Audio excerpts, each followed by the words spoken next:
पुरुषार्थ कथा सुनो सुनो सिद्धार्थ कथा।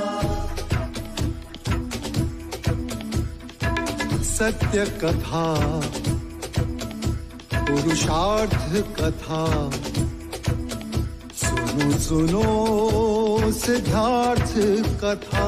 चढ़ते सूरज सा तेजवान वो कीर्तिमान, हुंकार भरे जब कूच करे, थर थर कांपे आसमान।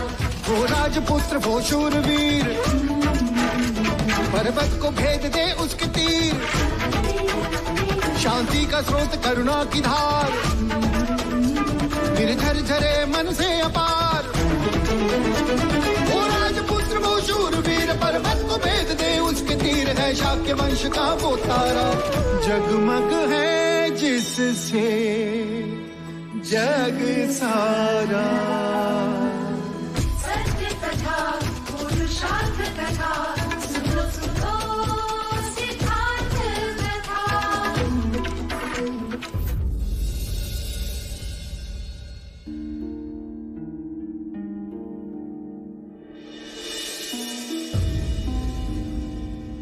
आप? बड़ी देर से सोच रहा हूं कि आपको हित चिंतक कहूं या हित शत्रु। आज अचानक आप विकल्पों की भाषा बोलने लगे। अभी अभी कौशल नरेश राजा प्रसन्नजीत को विदा करके आया हूं। बड़े अपमानित लग रहे थे। चलो अच्छा हुआ, जो समझाना था समझ गए।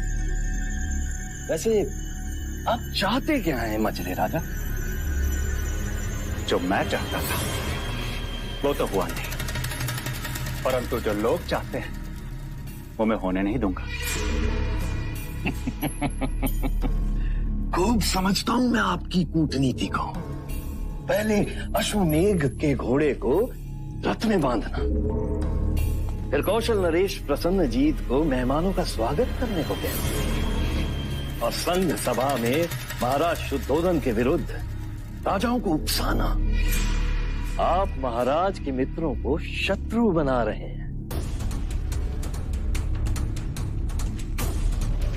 आप भी चौकन्ने रहे राजा दंडपानी। आप भी तो महाराज के मित्र होने का दावा करते हैं, परंतु आपको शत्रु प्रमाणित करने में देरी ना होगी। आप कहना क्या चाहते हैं? सांप की भांति आपके दांत नुकीले तो नहीं, परंतु विष तो उनमें भी भरा है। असत्य बोल के आपने भी युद्ध में अपनी सेना नहीं भेजी थी। राजा द्रोणोदन! क्रोधित न हो राजा दंडपानी। वस्त्र के नीचे सभी नग्न होते हैं। आपकी दृष्टि भी शाक्य सिंहासन पर है, और मेरी भी।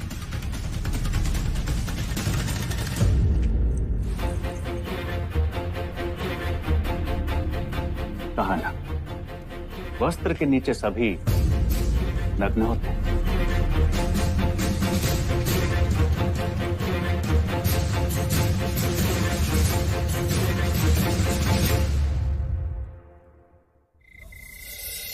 राजा दंडपानी, कुछ और दिनों के लिए रुक जाइए। वैसे भी संघ सभा में आपको उपस्थित होना ही है। महाराज सत्य कह रहे हैं राजा दंडपानी। मत प्रदर्शन जो है तो आपको तो आना ही पड़ेगा। आपका मत हमारे लिए बहुमूल्य है। अमिता दीदी, आप भी अकेले देवता जाके क्या करेंगे? यशोधरा भी यही है और भैया भी संघ सभा के लिए रुक रहे हैं। आप भी रुक जाओ ना। हाँ माँ, थोड़े दिन और रुक जाओ ना, शाक्य सभा के बाद चले जाना। वैसे पुत्री के ससुराल ठहरते नहीं है, परंतु ये तो आपका मायका भी है। रह भी लोगी तो बुरा नहीं लगेगा। ठीक है, ये तो मेरा मायका है ही, पर अब ये तुम्हारा ससुराल है। तो बताओ गोपा, कैसे रोकोगी मुझे? हाँ हाँ, अमिता दीदी, अब एक रिश्ते में तुम्हारी बुआ सास भी हूँ। बताओ कैसे रोकोगी?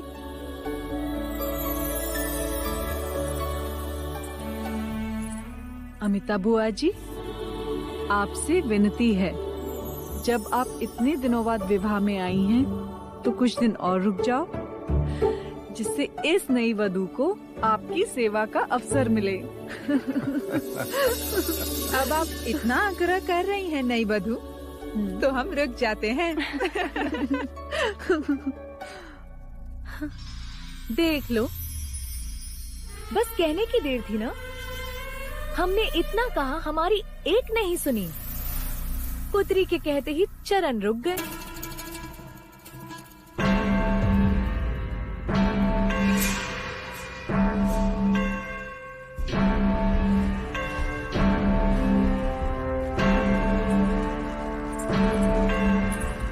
ये इस समय कौन आया है? कमू का देखो कौन आया। जी महाराज।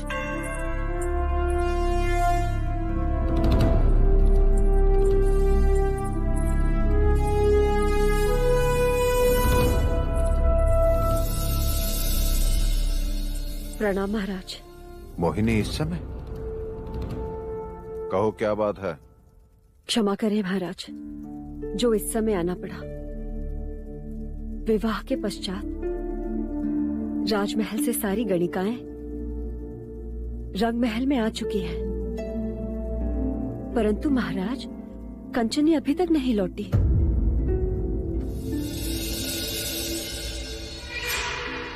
हमने उसे हर जगह ढूंढने की कोशिश की,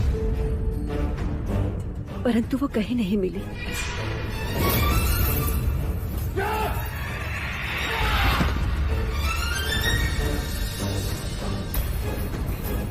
क्या किसी ने कंचनी को राजमहल में कहीं देखा है?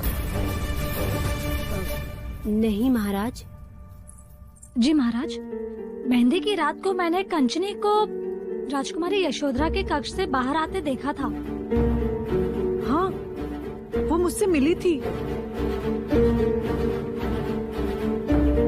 तुम्हारा संदेश मिलने पर जब मैं तुमसे तालाब पर मिलने जा रही थी, तब कंचनी ने ही मुझे रोका था कि युवराज कुमारों के साथ चौसर खेल रहे हैं और हल्दी के पश्चात महल से बाहर जाना मना है। पर मैंने तो तुम्हें तालाब पर बुलाया नहीं था। तो फिर कामुका ने मुझसे ये क्यों कहा कि आपने मुझे तालाब पर मिलने बुलाया है?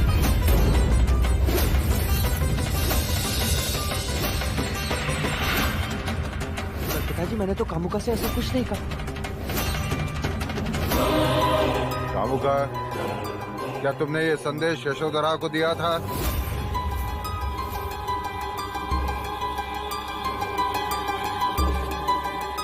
हाँ महाराज।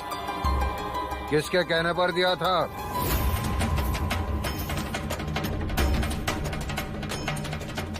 बताओ कामुका, किसके कहने पर किया तुमने ऐसा? बताओ।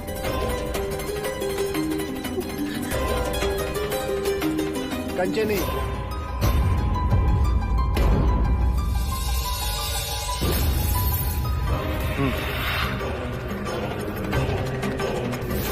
हाँ,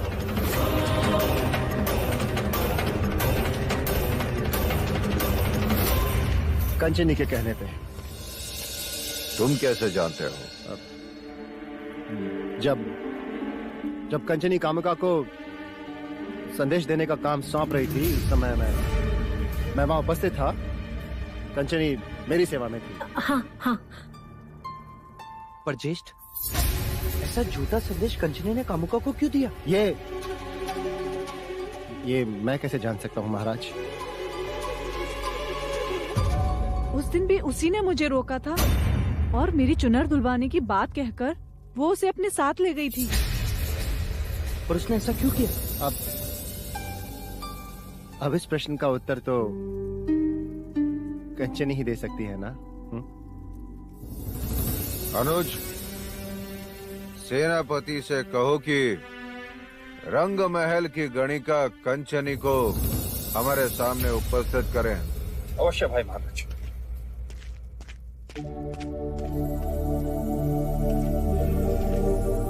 आप चिंता ना करें मोहिनी देवी। कंचनी कहाँ है और उसने ऐसा क्यों किया, इस प्रश्न का उत्तर हम जल्दी ही ढूंढेंगे। जी प्रणाम महाराज।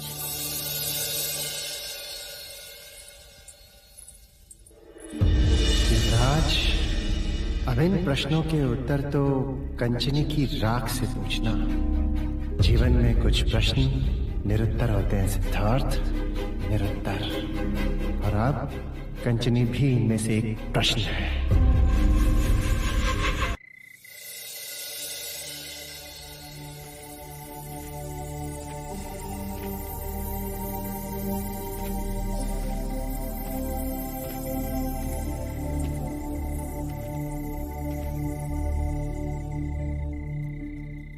चांद देख रहे हो? नहीं तो सितारों से बात कर रहे होगे? नहीं। फिर तो अवश्य उल्लू से ही बात कर रहे होगे। नहीं काकी माँ। तो फिर इस समय यहाँ अकेले क्या कर रहे हो युवराज? काकाश्री, जब से मोहिनी देवी ने मुझसे कंचनी की बात की, तब से मुझे उसकी चिंता हो रही है। मन में एक के बाद एक जैसे प्रश्नों की माला बनती जा रही है कि कहाँ होगी वो, कैसी होगी वो, और उसने गोपा को कामुका के द्वारा यह संदेश क्यों भेजा कि मैंने उसे तालाब पर बुलाया और फिर स्वयं ही जाकर उसे रोका। तुम व्यर्थ चिंतित हो रहे हो सिद्धार्थ। सैनिक उसे ढूंढ रहे हैं, मिलने पर सारे प्रश्नों के उत्तर मिल ही जाएंगे। वैसे भी कोई स्त्री गणिका का जीवन नहीं जीना चाहती। जब भी किसी को कोई योग्य साथी मिल जाता है तो वो उस अवसर को जाने नहीं देती, चली जाती है। कदाचित उर्मिला की तरह उसे भी कोई मिल गया हो। हाँ? तथास्तु, यदि ऐसा हुआ है तो मुझे बहुत आनंद होगा। तुम बहुत भावुक हो सिद्धार्थ, जो एक गणिका के लिए इतनी चिंता कर रहे हो। नहीं होता, किसी को पता नहीं होता कि वो जीवित है या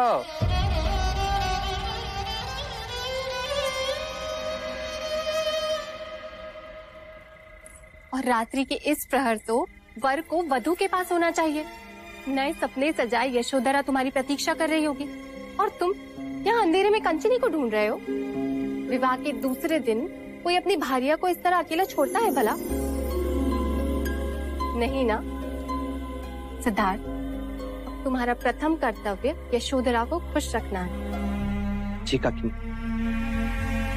और हाँ, वहां जाकर अपने प्रश्नों के बाण मत चलाना, हो सके तो प्रेम के फूल बरसाना। हाँ काकी।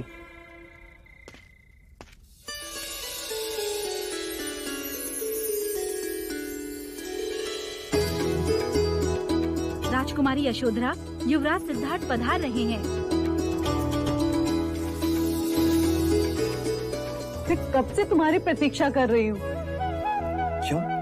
तुमने जो उपहार दिया था वो ही तुम्हें दिखाना है। मैंने तुम्हें कौन सा उपहार दिया गोपा? नहीं दिया तो कोई बात नहीं, पर तुम तो जानते हो ना कि ये गोपा अपना उपहार अपने आप ही ले लेती है। याद है ना पिछली बार बांसुरी ली थी? हाँ। और अब क्या चुराया तुमने?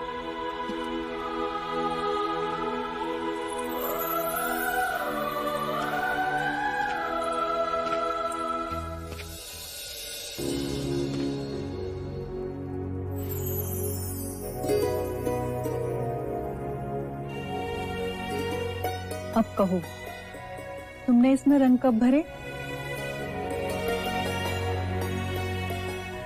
नहीं जानता गोपा। कदाचित तुम्हारी याद मुझे इस मूर्ति के पास ले गई होगी और अचानक मैंने रंग भर दिया। तुम्हारी प्रेम की ये रीत मुझे बहुत पसंद आई। बस इसमें एक कमी रह गई है। कौन सी? ढूंढो तो मानू। देखो ध्यान से।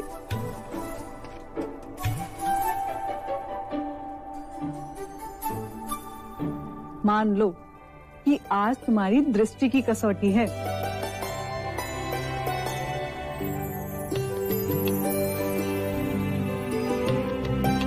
इस मूर्ति में केवल तुम्हारी प्रेयसी दिखाई दे रही है, पत्नी नहीं।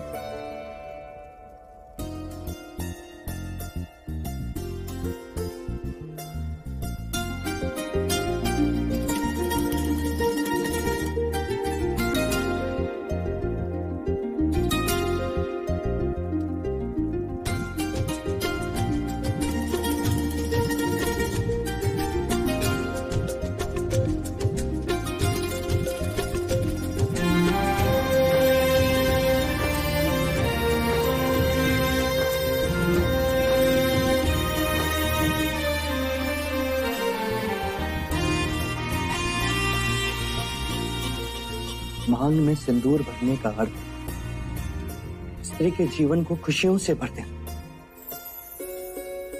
ये सिंदूर हर दिन हर घड़ी स्त्री को विवाह के उस पल की याद दिलाता है जो उसके जीवन की सर्वोच्च घड़ी होती है।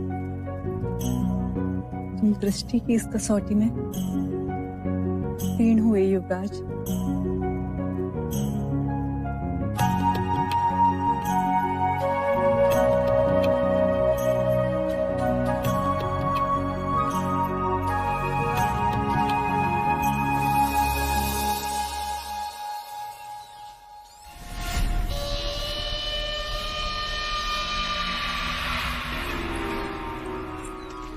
उत्तर दो देव। क्या एक ही प्रश्न तुमसे बार बार पूछना पड़ेगा? मैंने कहा उत्तर दो देव। जब वो कंचनी की बात से अवगत नहीं है तो फिर आप क्यों उसे? तुम चुप रहो मंगला। जितना तुम इसे जानती हो उससे अधिक मैं इसे जानता हूं। आंखें बता रही इसकी। बोलो देव, उस कंचनी के कारण तुम पहले भी चर्चा में आ चुके हो। यदि इस बार भी तुमने कुछ किया और प्रत्यक्ष आ गई तो वो नहीं आ सकती। नहीं आ सकती?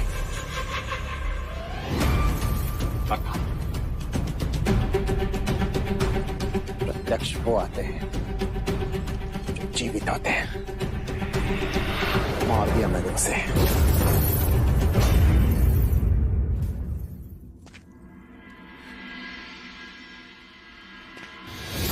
क्यों मारा तुमने उसे? बताओ क्यों मारा तुमने उसे? क्योंकि यशोधरा की जगह वो आ गई थी। यशोधरा, कहना क्या चाहते हो तुम? क्या करने जा रहे थे तुम यशोधरा के साथ? देवदान, उसका अपहरण? यदि महाराज को इस बात का पता चल गया तो हम सबको राख बना देंगे, देश निकाला दे देंगे कपिलवस्तु से। क्या हो गया है तुम्हें? युद्ध में जब अवसर था तब तो निशाना नहीं चुका तुम्हारा। वही मार दिया होता ना उसे। मुकुट पर तीर चलाने की क्या आवश्यकता थी? क्या हो जाता यदि सिद्धार्थ को मार देता तो? हाँ? क्या हो जाता? युद्ध हार जाते, जीत हमें बंदी बना लेना। सिंहासन तो हाथ से जाता ही, साथ में यशोधरा भी। और यदि कार्निक खेल नहीं बिगाड़ता तो मैं यशोधरा से गंधर्व विवाह करके ही लड़ता। सिद्धार्थ अपनी मृत्यु अपने आप मर जाता। मर जाता?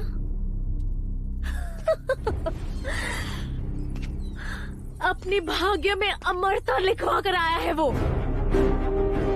क्या कुछ नहीं किया? फूलों में बिच्छू छिपाए, बच गया। सुहाग के सेज पर बिच्छू बिछाए, फिर बच गया। इतने वर्षों से आप दोनों केवल प्रयत्न ही तो करते आए हैं, किंतु परिणाम क्या? केवल अंधकार और कुछ नहीं, कुछ नहीं।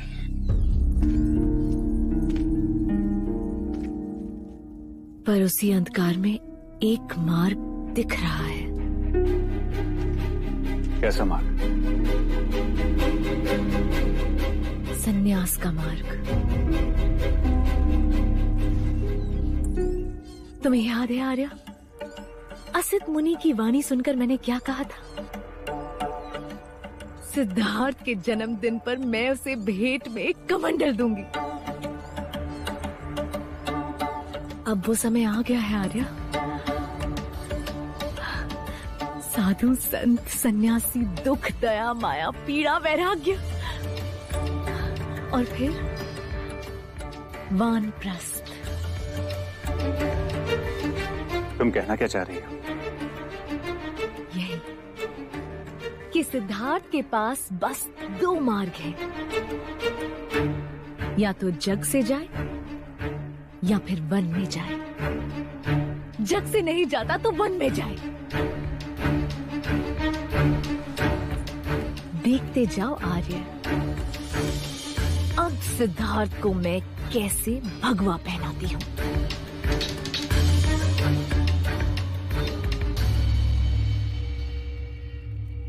ये देखो सिद्धार्थ, ये है 7 खंडीय आवास, ये है 9 खंडीय आवास और ये 12 खंडीय आवास।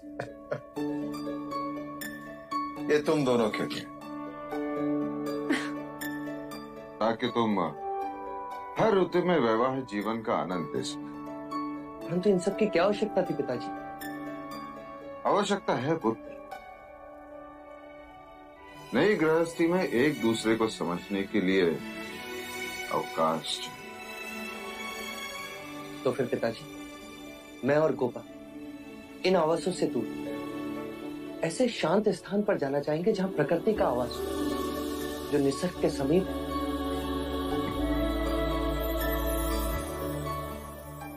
जैसे तुम चाहो।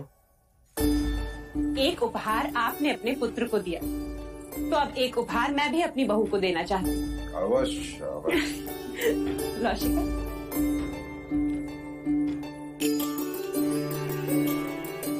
ये क्या है माँ? ये सूत्र कुलगुरु ने तुम्हें पुत्र रत्न प्राप्ति के लिए दिया है। इसे विवाहिता की बाईं हाथ की कलाई में बांधा जाता है। कहते हैं जिस दिन संतान का आगमन संभव हो जाता है, ये सूत्र अपने आप छूट जाता है। माँ, क्या तुम सचमुच इन सब बातों पर विश्वास रखती हो? विश्वास एक परंपरा है सिद्धार्थ, और हमें उन नियमों का मान रखना चाहिए। परंतु समय के साथ उन्हें परिवर्तन होने चाहिए। क्षमा करें, पर कहते हैं हमारे पूर्वज जंगलों में रहते थे, निर्वस्त्र घूमते थे, पर हम सब तो वस्त्र पहनते हैं। वो पेड़ों और गुफाओं में सोते थे, हमने हमारे सोने के लिए आवास बनाए। वो शिकार करते थे, हम धान उगाते। परिवर्तन तो सब जगह है, तो इन नियमों में क्यों नहीं? सिद्धार्थ, कुछ बातें ईश्वरीय होती हैं, उन्हें बदलना ठीक नहीं। यही तो प्रश्न है कि मैंने केवल ईश्वरीय बातें सुनी। इन बातों को कहते हैं ईश्वर को तो किसी ने नहीं सुना।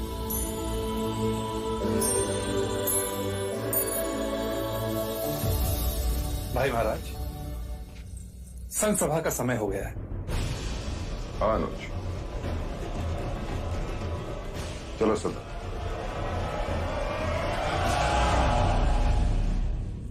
आज संघ सभा में हम पर कई प्रश्नों के तीर चलाए जाएंगे, और उन सभी प्रश्नों के उत्तर हमारे पास हैं पिताजी। यदि हमारे निष्ठा पर कोई प्रश्न करे तो तुम्हें शांत रहने की कोई आवश्यकता नहीं, चाहे मतदान पर उसका जो भी प्रभाव पड़े। आप निश्चिंत रहें, हमारी प्रामाणिकता ही हमारी शक्ति है पिताजी। सत्य हमारे पक्ष में, संपूर्ण शाक्य संघ मिलकर भी उस सत्य को झुठला नहीं सकता।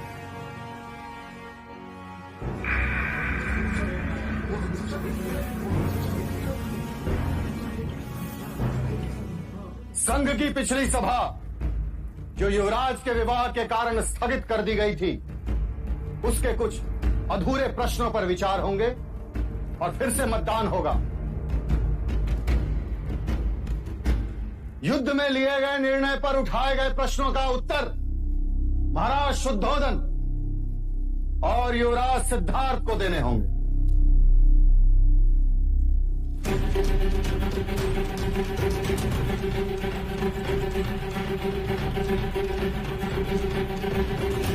महाराज आप। प्रश्नों के उत्तर हमें देने तो अध्यक्ष के स्थान पर बैठने का अधिकार हमारा कैसे हो सकता है?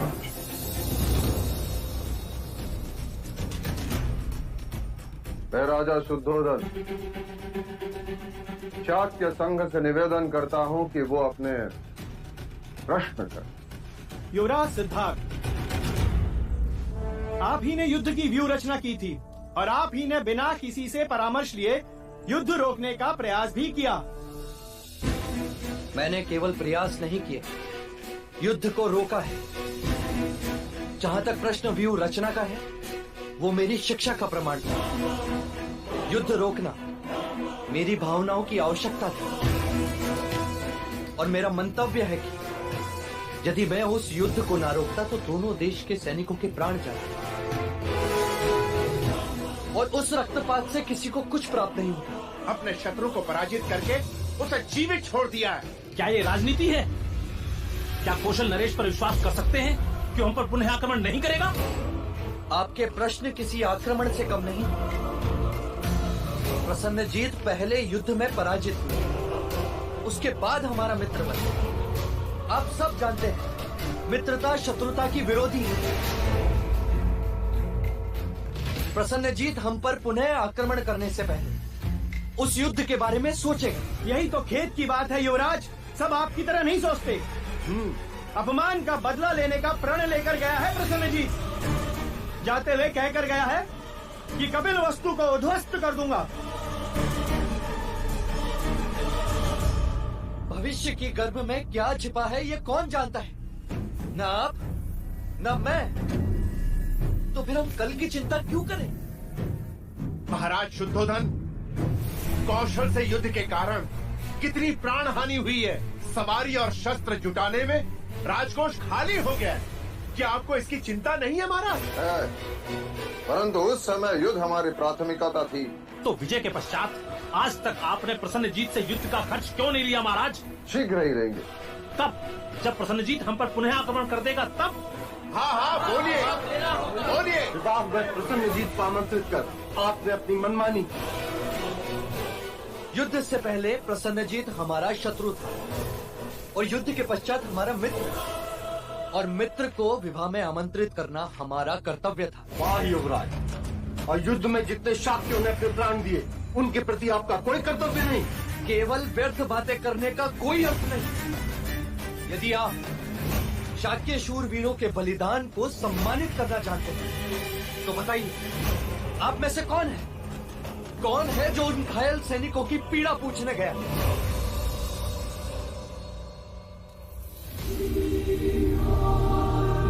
फोटो की भाप से चूल्हे नहीं जलते, अपाहिजों का जीवन नहीं चलता, केवल आपकी जिह्वा चलती है। और ये बात मैंने पहले भी कही और आज भी कहता हूँ, युद्ध केवल रणभूमि में नहीं लड़े जाते, युद्ध पश्चात उन घायल सैनिकों के घरों में युद्ध लड़े जाते हैं। आप तो केवल इस तलवार का रक्त पहुंचकर अपनी विजय की गाथा का शौर्यगान करते हैं, लेकिन वो अपाहिज, वो निराधार अपना जीवन अंधेरे में व्यतीत करते हैं। कुछ सुध है आपको इस बात की? युद्ध हम भी नहीं चाहते, परंतु कोई हम पर आक्रमण करेगा तो तलवार म्यान से निकालनी ही पड़ती है। सुरक्षा के लिए, शांति के लिए, अपने देश की रक्षा के लिए। हाँ अवश्य।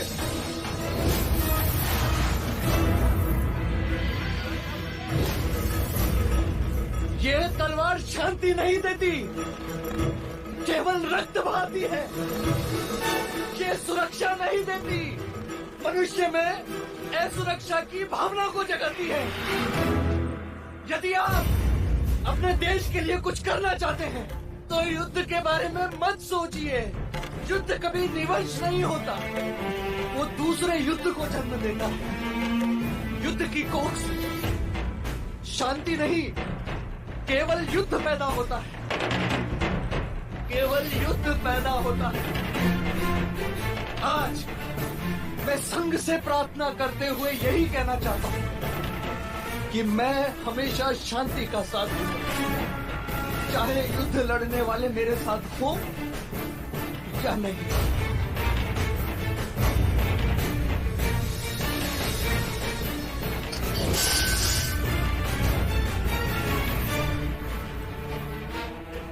यह संघ का अपमान है। हाँ, ये अपमान है। पर युवराज की बातों में मनुष्यता के लिए सम्मान है।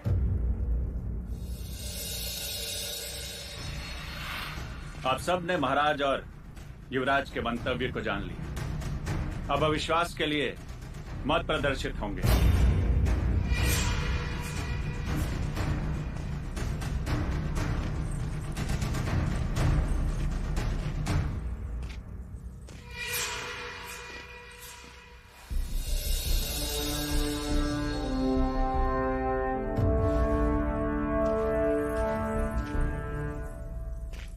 शाक्य संघ अध्यक्ष होने के नाते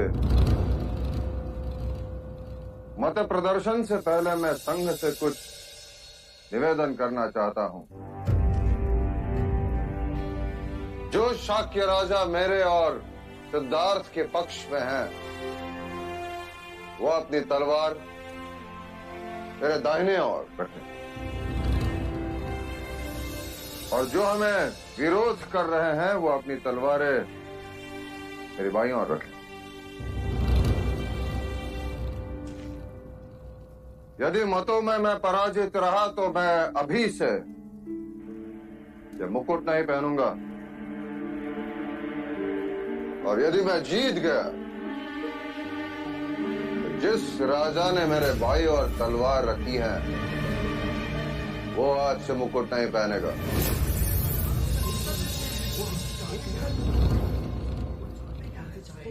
शाक्य राजाओं से मेरी विनती है कि वो अपने मतों का प्रदर्शन करें।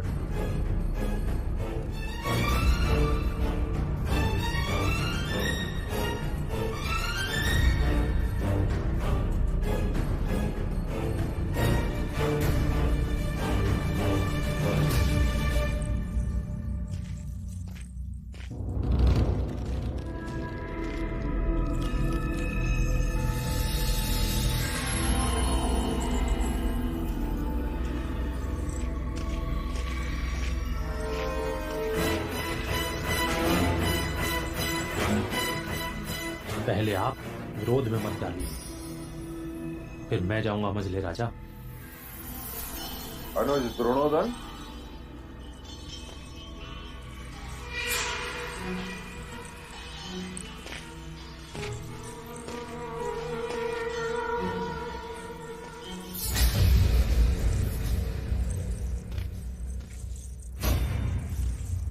राजा दंडपानी,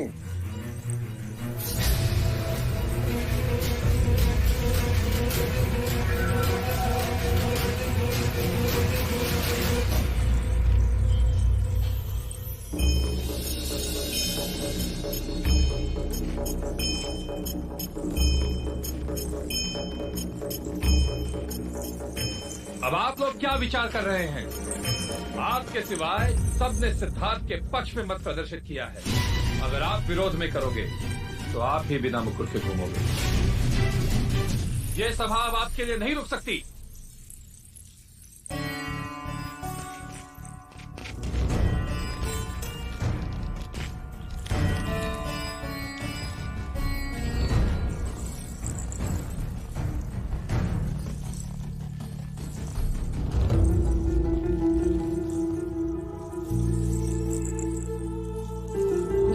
प्रदर्शन ये प्रमाणित करता है महाराज कि सारा शाक्य संघ आपके साथ है और ये सभा युवराज सिद्धार्थ के साथ है। कोई विरोधी नहीं, अर्थात सब आपके और सिद्धार्थ के निर्णय के साथ है।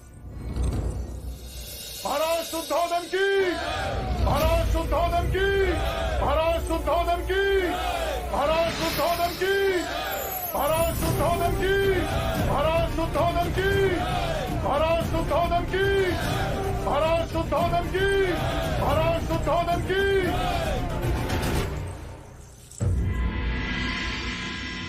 महाराज जी, ये काढ़ा पीछे। हाँ, पीछे। महाराज प्रसन्नजीत पधार रहे हैं। और लीजिए। बस। आपने हमें बुलाया, वो कल की बात थी। तुम आ जा रहे हो। जब स्वास्थ्य ठीक ना हो तो मनुष्य को अधिक बोलना नहीं चाहिए। मेरा तो स्वास्थ्य ही ठीक नहीं, तुम्हारे तो विचार ही ठीक नहीं। एक बार पराजित हो चुके, पुनः शाक्यों से युद्ध आत्मघात होगा। अब जो युद्ध होगा वो हमारे आत्मसम्मान के लिए होगा, हमारे अपमान का प्रतिशोध होगा। मित्र बनाकर उन्होंने हमारी पीठ पर वार किया। सन्नजीत, प्रतिशोध के लिए युद्ध करना मनुष्य की बुद्धिमानी नहीं है। तुम अच्छी तरह से जानते हो कि सिद्धार्थ के विवाह में सारे पड़ोसी राजा उपस्थित थे। हमें किसी राजा का भय नहीं। शाक्यों से युद्ध अटल है पिताजी। महाराज, महाराज, कपिल वस्तु स्वस्थ होके रहेगा। महाराज, महाराज,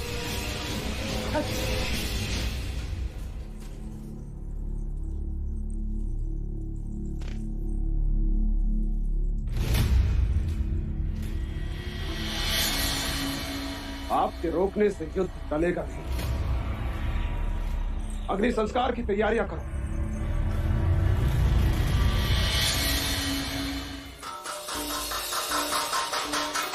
मंगल मंगल मंगल, केवल शुभ मंगल हो।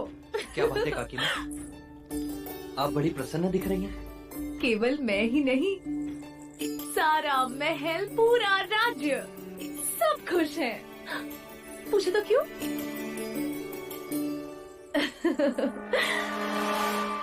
क्योंकि युवराज, तुम शीघ्र ही महाराज बनने वाले हो। अरे त्याज दो दासी, खुशियां मनाओ। आज शाक्य संघ के परिषद में किसी भी राजा ने तुम्हारे विरुद्ध मत नहीं दिया ना? हाँ काकी, ये घटना अपने आप में एक आश्चर्य है। खुशी का आश्चर्य पुत्र, खुशी का आश्चर्य। अब शीघ्र ही तुम्हारा राज अभिषेक हो जाएगा, परंतु उससे पहले क्या तुम अपने राज्य को देखना नहीं चाहोगे? देखना तो चाहता हूँ। अपनी प्रजा से मिलना नहीं चाहोगे? मिलना चाहता हूँ। तुम्हारी प्रजा तो तुमसे मिलने के लिए बहुत आतुर है।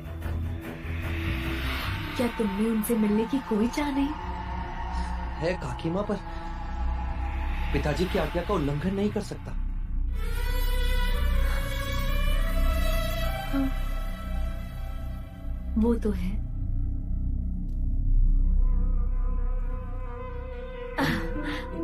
इधर आओ।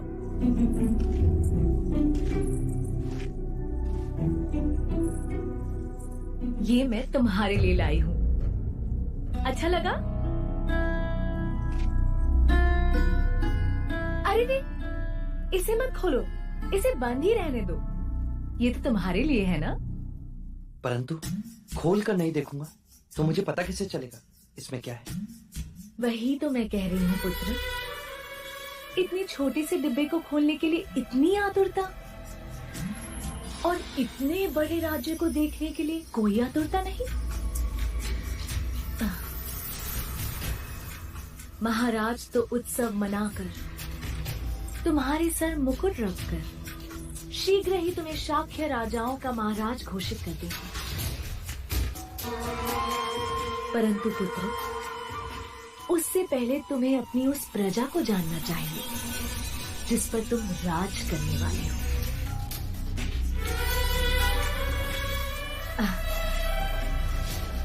कदाचित मैंने कुछ अधिक कह दिया हो तो क्षमा करना पुत्र। नहीं काकी माँ, आपने सत्य कहा। मुझे अपने राज्य में भ्रमण कर अपनी प्रजा से मिलना चाहिए।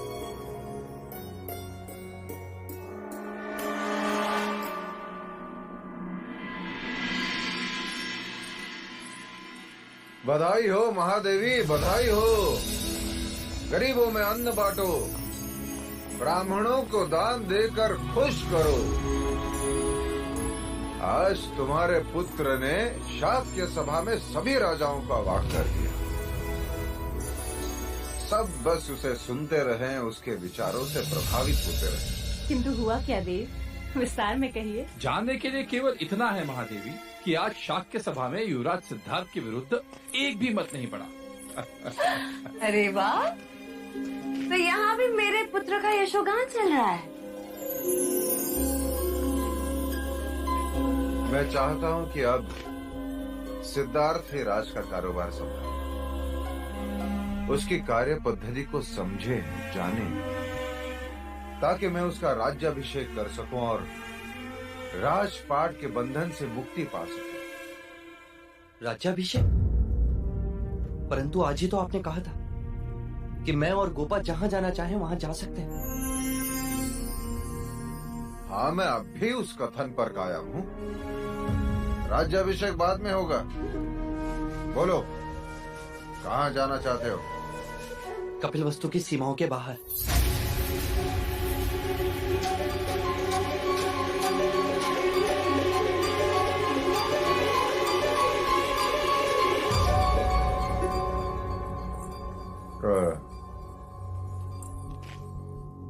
क्यों पुत्र? पिताजी, मैं उन स्थानों पर जाना चाहता हूं जहां पर हमारा राज्य है, पर मैंने देखा नहीं। लोग अपने, पर मैं उनसे मिला नहीं। मैं पूर्ण शाक्य गणतंत्र प्रदेश का भ्रमण करना चाहता हूं पिताजी। तुम्हें भ्रमण करने की क्या आवश्यकता है? ऋणोदन, अमितोदन, देवदत्त हैं। वो तुम्हें राज्य की परिस्थिति से अवगत करते रहेंगे। परंतु पिताजी, मैं उन परिस्थितियों को स्वयं अपनी आंखों से देखना चाहता हूं। मैं तुम्हें अनुमति नहीं दे सकता पुत्र। कारण? मेरे पास कोई कारण नहीं।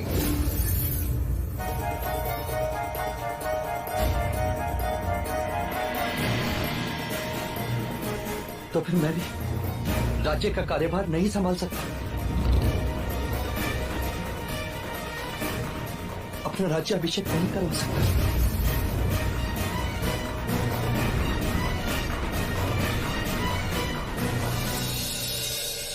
सत्य कथा,